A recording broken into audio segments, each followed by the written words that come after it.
now here's John Prine with Jerry Jeff Walker. Thank you.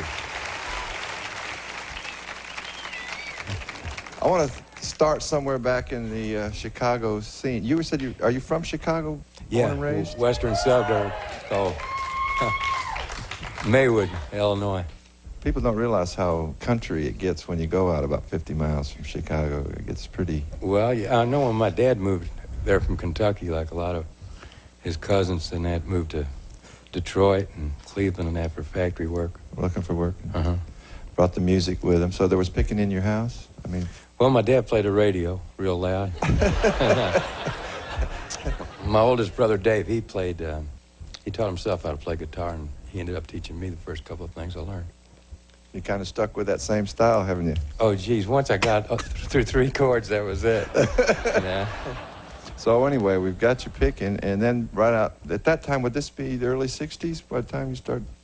Well, I was picking around the house back in 65, 64. I never stuck my head out to play for anybody until early 70. Well, there was the Chicago folk scene had been going since I first hitchhiked in there around 64. And there was quite a coffee house scene then, but we were talking about earlier, really sophisticated pickers. Steve Goodman was one of those people that could really play, really... Oh, yeah. Steve actually played the whole neck. He played from here all the way up to here and back again. Well, now let's lead to this song, Jehoshaphat. There was a song, this is the one Prine song I tried to learn, and then I realized it was so John Prine, it was kind of ridiculous for me not to do, but you always have a little tear in each song as you're being slightly humorous, maybe to relieve your own pain, but I kind of smile and think you touch me too at the same time. Can you give us a little? Yeah, sure.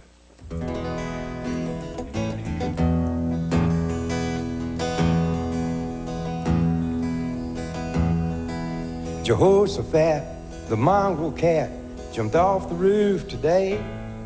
Some say he fell, but I could tell he did himself away. His eyes weren't bright like they were the night we played checkers on the train. Well, God bless his soul, he was a Tootsie Roll, but he's a dead cat just the same. We are living in the future.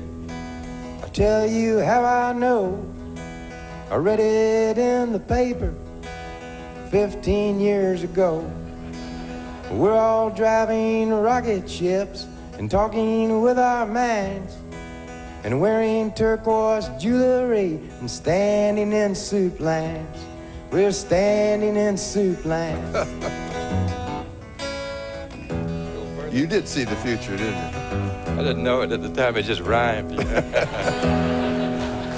If you had a pretty good idea, it might be that way.